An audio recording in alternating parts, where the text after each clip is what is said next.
seat. Yesterday there were a lot of points given, a lot of hard work, a lot of perseverance. Everybody put out. But as you know, there's going to be someone up here, there's going to be a lot of people here, and there's going to be someone here. As of right now, this is your mission commander because Chris Wade has the most points. He's your leader.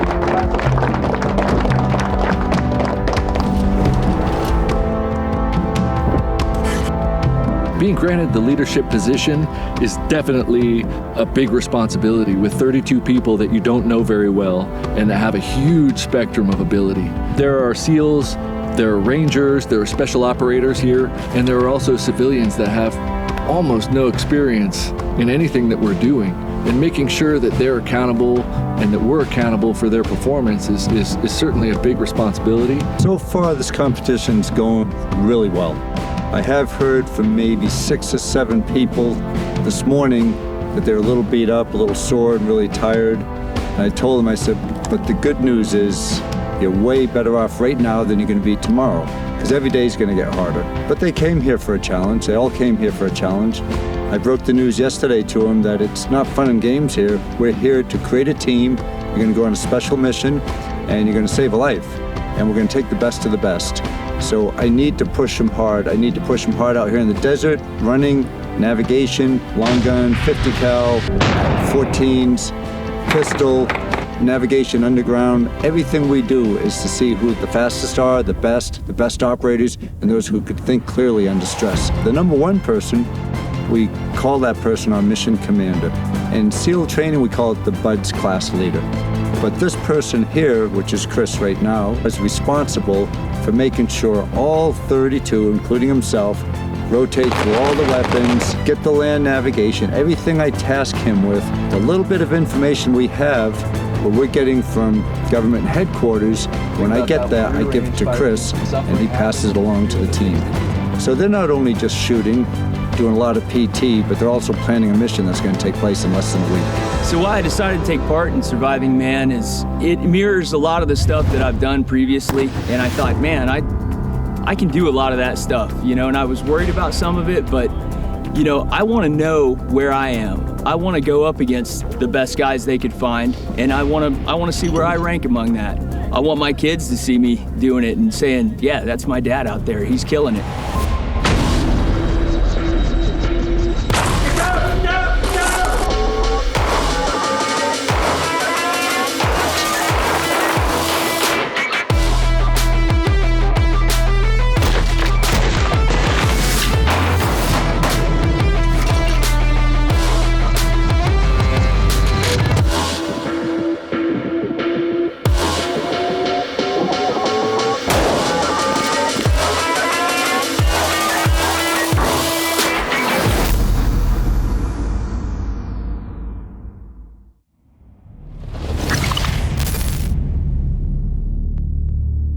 We're going to do a memorization enhancement exercise, an observational skills enhancement exercise.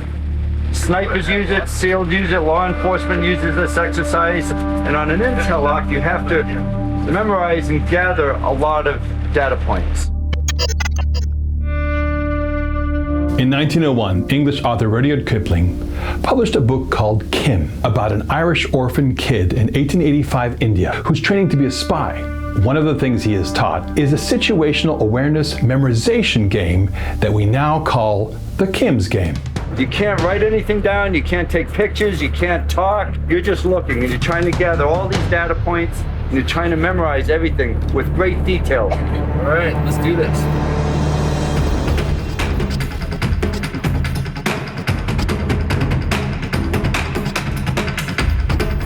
Many data points as you can. Get that in your long-term memory because you're going to reveal it later on sometime in the course. Everybody away from the table. Everybody away from the table. Go ahead and sit back down, please. Everybody sit back down, please.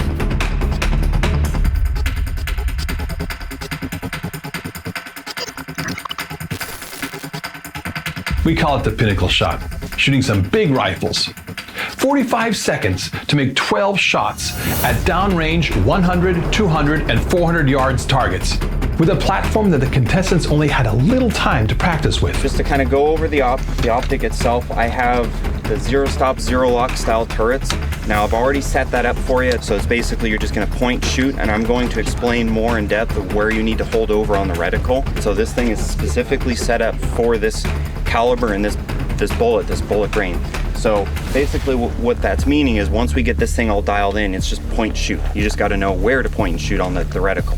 I'll be standing by at the ready to do the adjustments to you to find your natural pocket real quick when you shoulder into the rifle. I'll keep the base locked in. The only thing I ask is you guys don't come in and stomp down on the legs. It's not designed for that. It's for you to actually stand on either side. It's same platform we shot yesterday, the AR 5.56, but the ranges have extended considerably. I think our farthest range yesterday was 100 yards.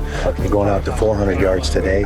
So your fundamentals of shooting have to be on point to start hitting targets at 200 and 400 yards. And you got a minute to put 12 rounds down range. That's a challenge. I would like to say, yeah, I'm going to go out and I'm going to hit all the targets, but I'm definitely going to give everything I have and see what happens.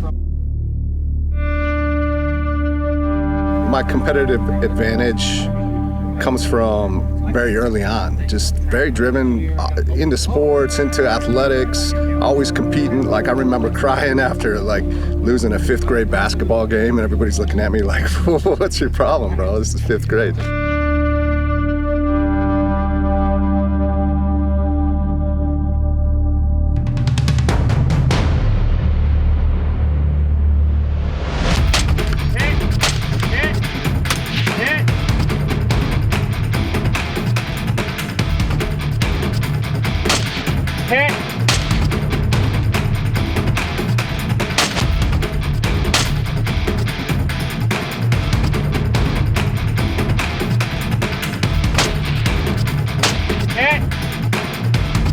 In terms of mission planning, I would say my strengths would probably be, I'm definitely a shooter first and foremost, and as long as I'm comfortable with the weapon system, I'm gonna get hits. My name is Isaac Du Bois, and I am from Eagle Mountain, Utah. Very competitive person. I don't like to lose at anything, and I've always been that way, and it's just the way I am. Always want to be number one.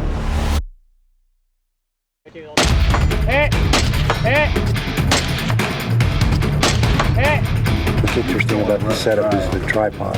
Normally in the standing position you don't have support, but this tripod creates some support and it's adjustable so you can adjust from 100, 200, and 400 yards, which is unique.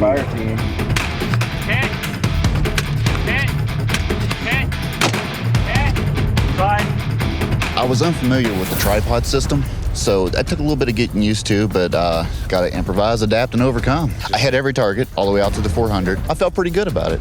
I have never shot long range. Leave that to the snipers. I don't plan on sniping people, so I haven't practiced that, but it looks fun.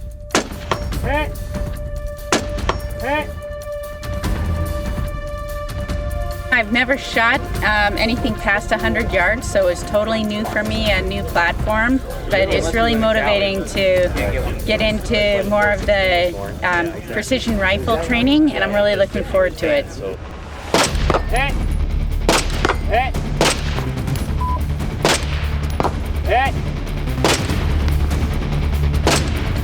Give it all I got. I'm trying to be smart and play the long game, but at the same time, I don't want to hold anything back.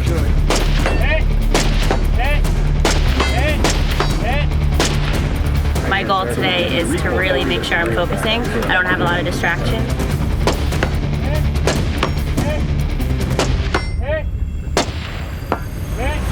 I was a little nervous. I haven't shot in a while, but it was good.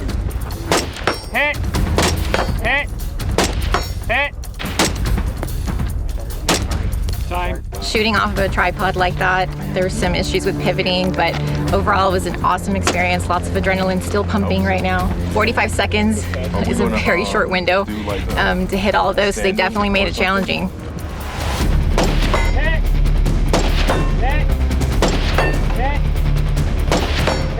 Well, it's smooth, good trigger pull. It's just a great rifle. Shoot.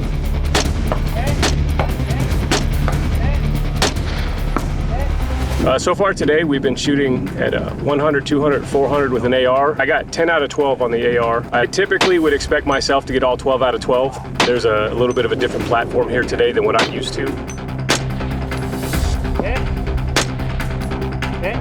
Shooting that rifle was smooth as butter. That trigger was amazing.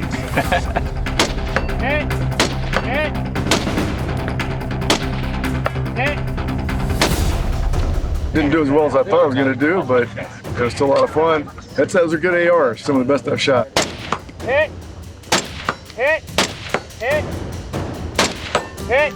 The rifle is nice. That is a nice shooting piece of weapon there. You know, that tripod never shot like that before, but you know, I'm real happy with what I shot there. A little bit more time, I'd have had a perfect score, but I'm not gonna rush a shot, so I shot perfect for the time I had. My plan is just to finish hopefully ahead of the people who are ahead of me.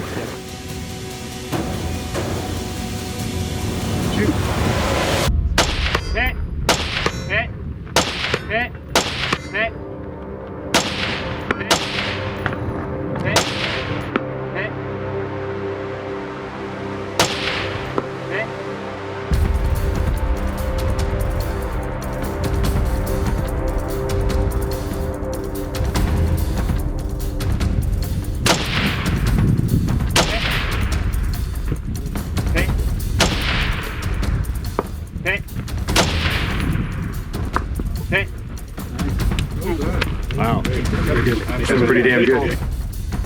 I don't remember if I shot a perfect score, but I know I did really well. The tripod was something new. It's a new design, something I'd never used before. Just trying to handle a 55 grain bullet and, you know, 15, 20 mile an hour winds can be tough. What's amazing is how everyone did under the circumstances. One contestant made all 12 shots, Chris Way.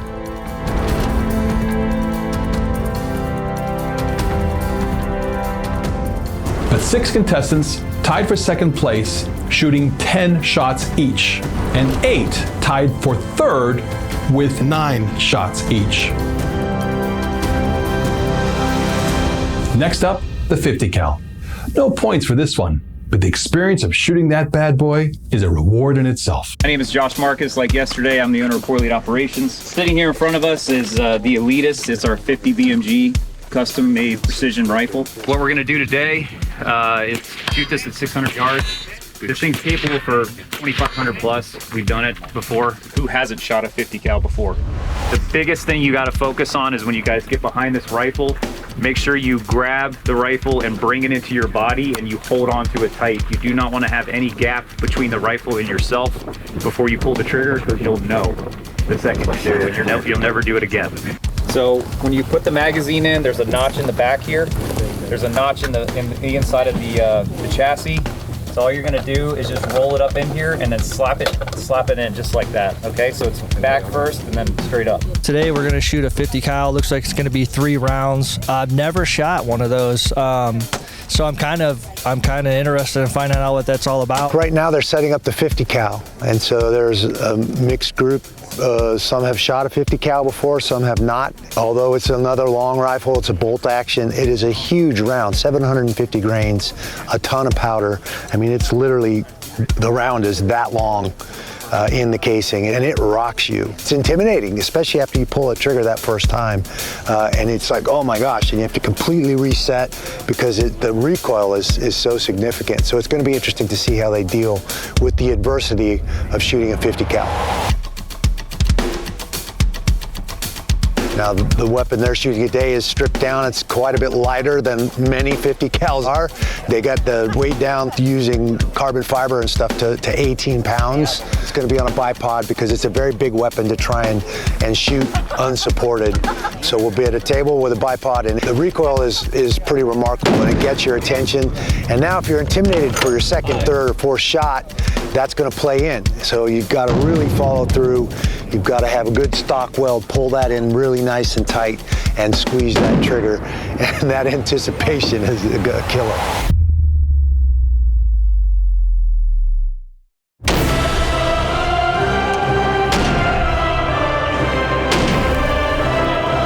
Well, that's a 50 BMG. It's an absolutely gorgeous gun made with a carbon fiber barrel. It's really light, so it kicks a little more than the ones I've been used to shooting, but it's got an amazing muzzle brake on it. It has some recoil, and I'm a big girl, so it moved me quite a bit. That was the 50 BMG. That was 2 for 2 at 600 yards, and that was amazing. You got to manhandle the rifle. You got to not let the rifle manhandle you. You just got to get behind it and hold on for dear life. There is no better sound in the world than hitting steel, especially at that distance, especially with a cartridge this big. It's one of the best feelings in the world is hearing that ting. Kind of makes you giddy from the toes all the way up to here. 50 cal definitely gets your attention. It's fun to shoot though, and I think the longest kill in combat is done with that round, over a mile. I've never shot a 50 BMG, so looking forward to it. I'm not really nervous. I think we're in good hands out here. Hi. No, I think the 50 cals are bigger than I am. It'll be an interesting experience.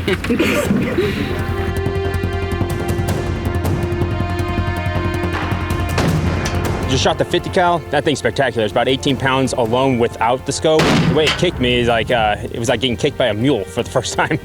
I was able to shoot a 50 cal. I've never shot a 50 cal before. I don't know what position I am, but I promise you that I'm fighting to get to the top and get to that #1 spot. Well, one of the candidates actually picked the 50 up and shot it standing, so I was pretty impressed by that. You can do it! Woo!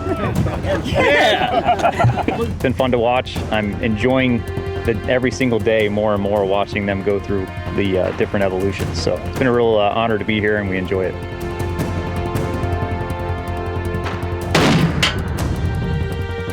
Nobody knows this yet, but what's going to happen after this is they're going to be doing a tire flow, but it's going to be hard on them. And they're already saying, well, if I skip this evolution, I'll just take zeros. So you're going to see a big spread after today.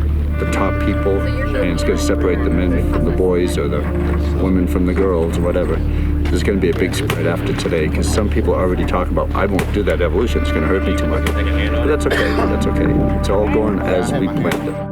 Welcome to the fire. I'm the one with the liar. They're burning through your veins as we're walking through the flames, getting higher. Welcome to the fire. And now we come to the tire pull. What can I say? If you just had dinner, you might want to skip this part. You're gonna grab one rope, which is gonna have 2 tires on it. Perfect. Grab it. We had some surprise PT where we did some tire drags, and man, that was killer. Not only was it introducing the strength part of it, but then how fast can you do it without overdoing your exertion? Are you ready? During the tire pull, we all lined up on a line and we had to sprint to the end of the range, grab 2 tires in a rope and pull it back. But the issue is that 1 or 2 people in front of me were getting the dust everywhere. So especially the people, who were behind me, it was just like swimming in dust. So you didn't notice it, and then you're inhaling really deep, and then as soon as you're done, people just start up.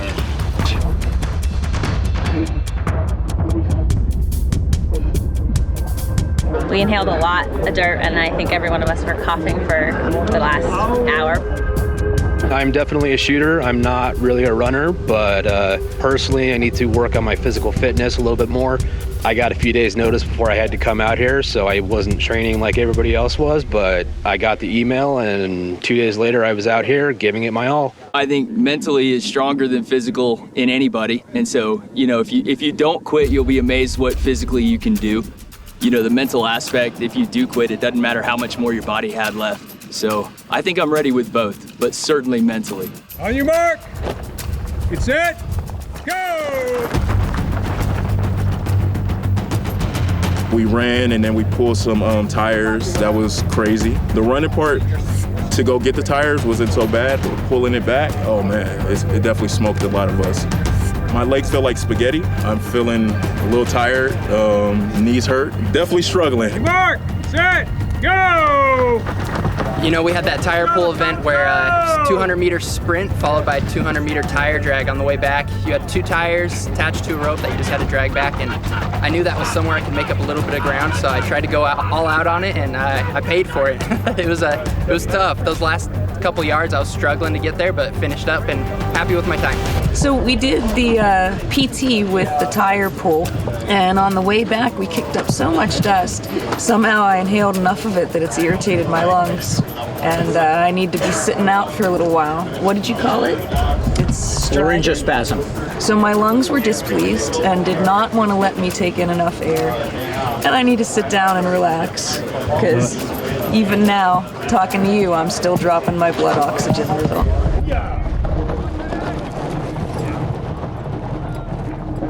That was a good group.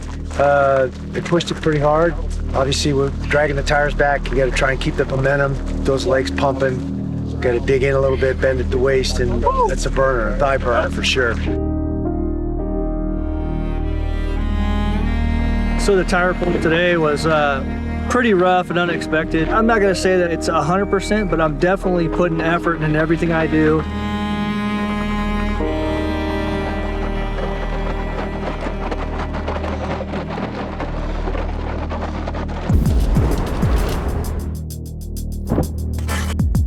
Some guys, when they came in here, they thought that they were hot shots and they wanted everybody to know it.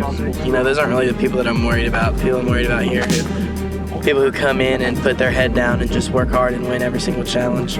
What they have to focus on to succeed in surviving man is don't lose sight of the prize, and the prize is mission success. Everything they're doing here is for mission success, being part of a team, and we're seeing that. The team is really gelling. And it's good to see, especially that they're all graded for everything. It's all point system. So it's individual points, but they're still helping each other. Really, my philosophy is if you push yourself hard enough and you think it's too hard, you're wrong until the point comes where you might be hallucinating, bleeding, or passing out.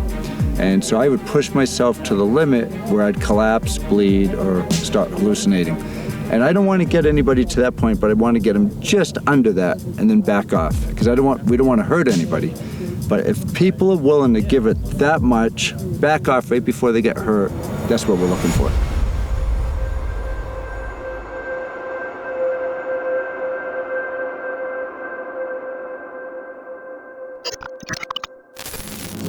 Delta 14 chassis is a very, very simple idea. All it did was I cut off this entire back end and made it Mossberg 500. So if you took a Mossberg 500 shotgun and took off the stock, that's what you'd be looking at. What that does gives you the modularity to be able to put a pistol grip back onto a Monte Carlo, or you could gender change it. Changing with, say, a Mesa tactical adapter to be able to utilize a buffer tube and an AR-15 pistol grip. I'm going to introduce Mr. Ackman here. He is going to be able to explain this competition to you. I'm considering this event something like you found your enemy's weapon. You've lost yours, you stumble upon this. You better have enough familiarity to pick it up and solve the problem. The competitor is going to start right here. At the command of go, they're going to sprint down to that first table down there. They're going to pick up the rifle, load it, and they're going to shoot their assigned target 5 times. Drop the gun, move up to the next table, pick that one up, load it, shoot their target 5 times. As soon as the last shot is discharged, round complete. Line is set, ready, go.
looking at everyone in the competition, the only thing I feel like I might be stronger on is some of my fundamentals because I'm around firearms every day. Maybe not every single platform, but I do shoot a lot. But you know, these guys are pros. Like, there's so many awesome people here. It's kind of hard to even feel like you're even in the same stratosphere as some of these guys because they're like superheroes, but I'm just doing my best.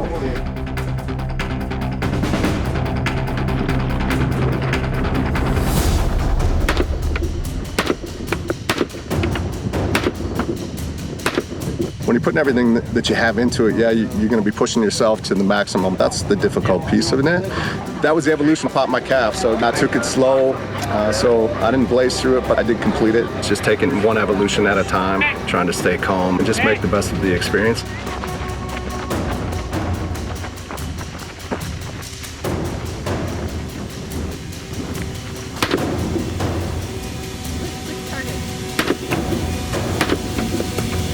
I had a really hard time just acquiring the target, like which one it was. It was a little confusing because you're at an angle.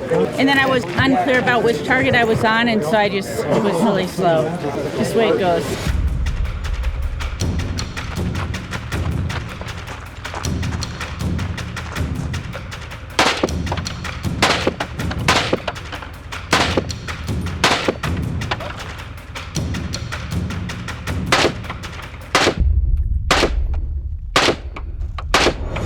One or two of those shots might have went off target, but overall, felt like a pretty good run. Now I just got to go find a stretcher.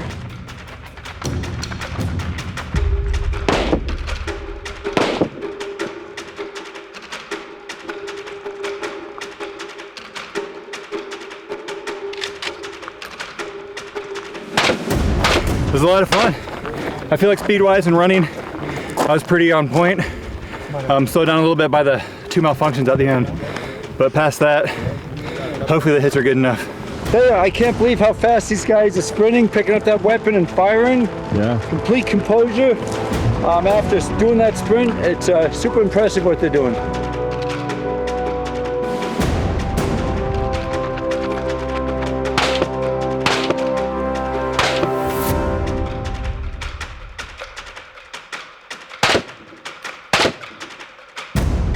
The shooting has been a challenge for me a little bit, which I knew it would be coming in. I was supposed to shoot 5 rounds the first stop, and I shot 4, and then we had a malfunction at the end.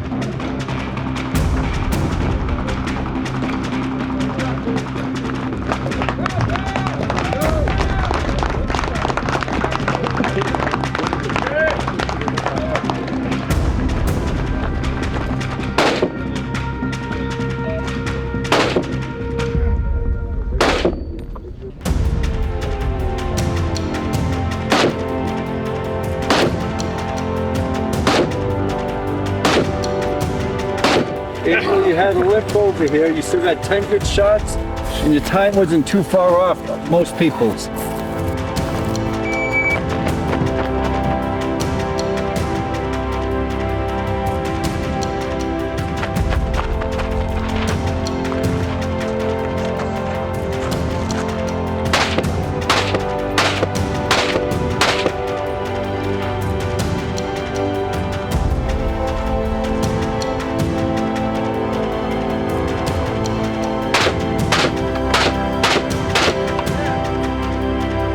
Clear. I think that's the fastest time. See how many I hit. Excellent job. Fastest time yet, 27:18. Putting myself up against some of these guys that have been overseas and fighting for our country and have these skill sets, it's a good test to see where I'm at mentally compared to them. I did better than I expected. Of course, we couldn't complete this evolution without Randy having a chance to test the platform. Call it host's prerogative.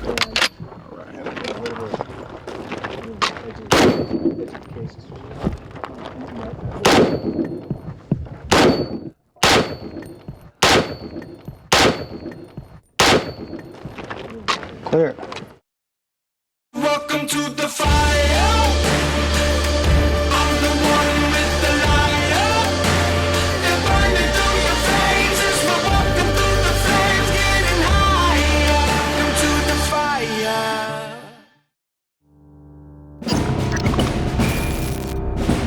my name's Todd Pearson. I run SAR USA. The gun you're going to be shooting today is the SAR 9X. The X is a package gun which comes with a holster, mag holder, flashlight, and this is the gun that the Turkish military is using today. The gun had to go through a 50,000 round torture test without a failure to go from stage 1 to stage 2 to get it to the contract. And it actually went 90,000 rounds with 3 failures, and it won the contract. The first thing you'll see is the ergonomics are exceptionally good. The gun points and feels really good in your hand. And the way they manufacture over there with state-of-the-art machinery, it's incredible. We're going to be running turning targets under time pressure.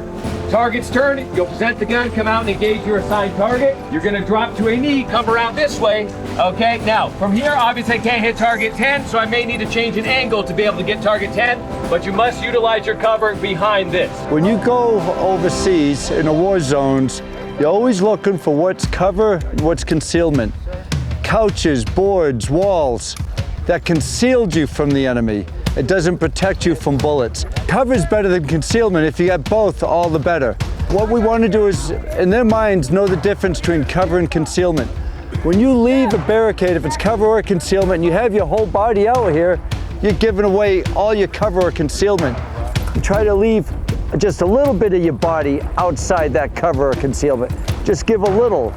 You don't come out and expose yourself the whole way. And also you want to be able to change positions quickly. Go to the kneeling quickly, stand quickly, and you change your position. You might fire 2 rounds and then change your position and take cover. Everyone, eyes on you.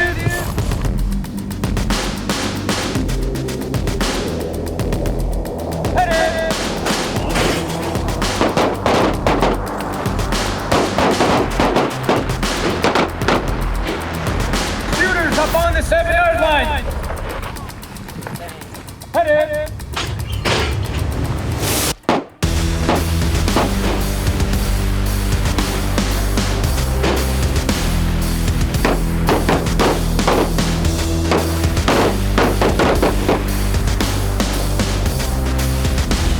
So far, so good. Barriers, kneeling, all those things are a challenge, but they seem to be taking it all in stride. No issues.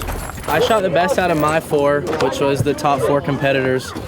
So that's good. I shot 8s and better. Landon and others were watching them here, and they're using strategy, and they're smart.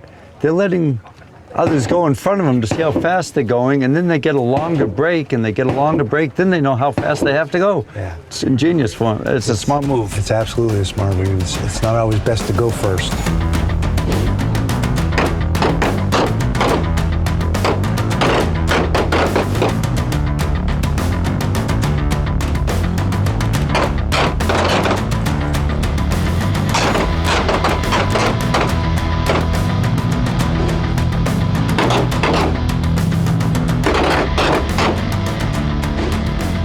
Some of them are taking a little too long in acquiring the target after they've moved, and then the time runs out and the target moves or turns sideways. So, and it looks like they're out there for a long time getting that good shot. Side picture, yeah. Giving up their cover, which defeats the purpose.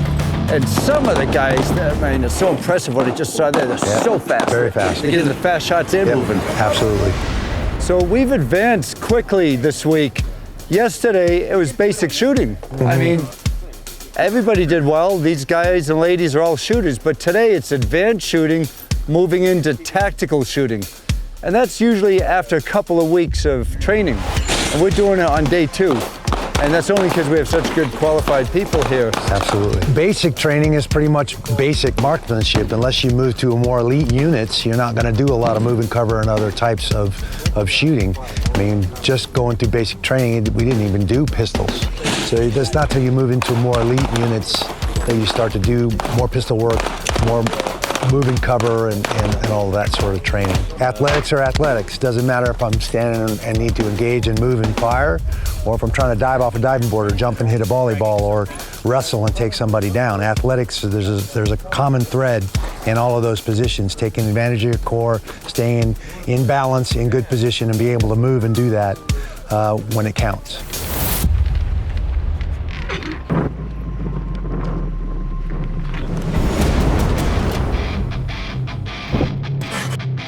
I'm learning an incredible amount. I'm getting to do the things I wanted to do. I don't get to move and shoot, so that's all new to me. Shooting off behind barricades is new to me, but that was the whole point of signing up, to get better. Randy and I are looking at the points of everybody, and there's quite a spread. It ranges basically on day one, the end of yesterday. Chris Way, who is now the mission leader, he's in first place. That's why he's mission commander now. But looking at it here, he's got 710 points, but he's only 20 points ahead of Nick Ryan, who's right on his tail. And depending on what happened today, Nick could actually surpass Chris and take the position of interim leader. Landon Church has had a good day today too. He's got the fastest time with the tire drag, and he shot pretty clean as well. The guy that's sitting in third, very fit, got a good head on his shoulders, and he's our youngest competitor. So it's amazing. That's amazing. Yeah, he's strong-minded. And Jen, way up there with all the men. She's in sixth place yesterday. She's 635 points, which is only 75 points away from the lead. And that could be made or lost almost any evolution coming up. Yeah. Top 5 they're way up ahead.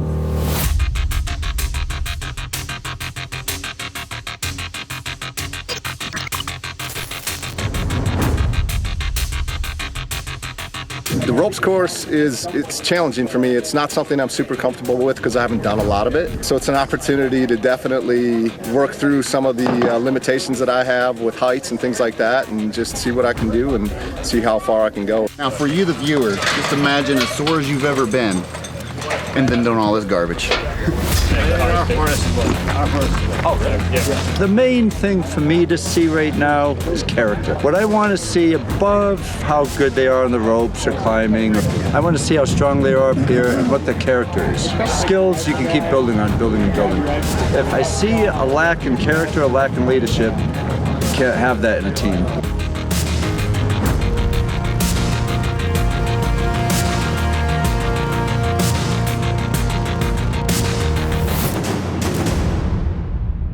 We finished the day on the towers doing ropes course. Coming into the show, we were told a few things. One, that it would be physical, and two, there would be a lot of skill sets involved. Chris Way was the first person to go, and he literally flew up the cargo net, ran up it. And the rest of us just looked at each other like we're all dead. But turns out that the timed part of the course didn't start until the top of the cargo net, which was fortunate.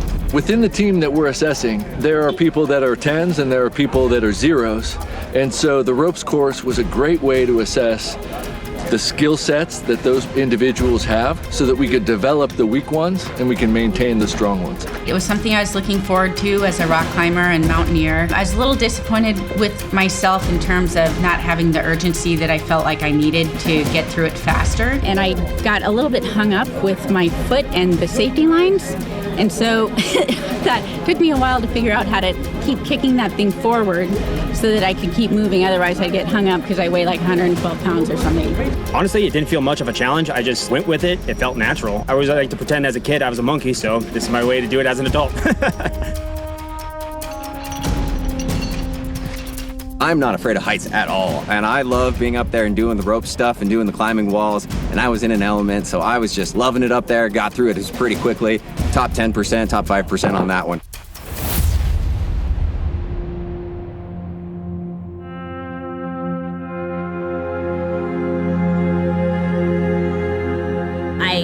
Got out of shape with COVID and everything that was happening, and I started a dog rescue, and that kind of consumed my life for a few years. So for me, just preparing to get back into shape to get to the show, my body couldn't physically hold myself up long enough to pull myself to make it across. Throwing the helmet now too. But you know what? She's a trooper. She's going for it.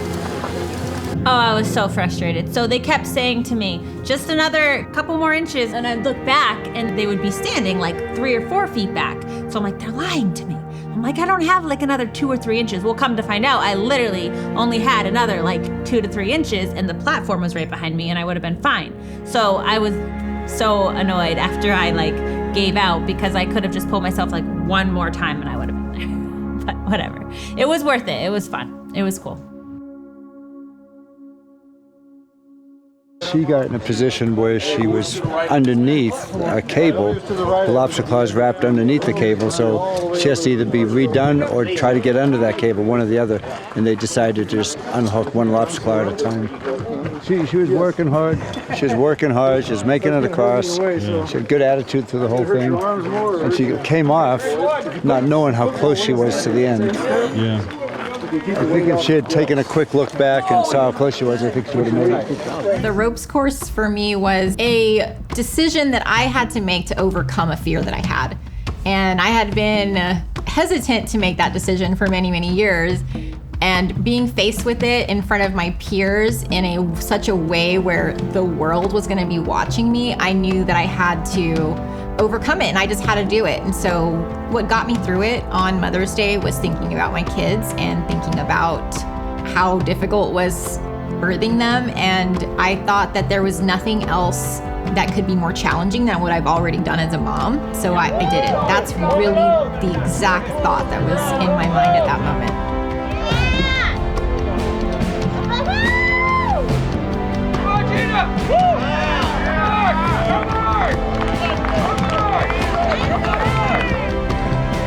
That was about the most work I've ever done in my life. When I came down, had all these great people down here helping me out. One more time, grab on for dear life. She did.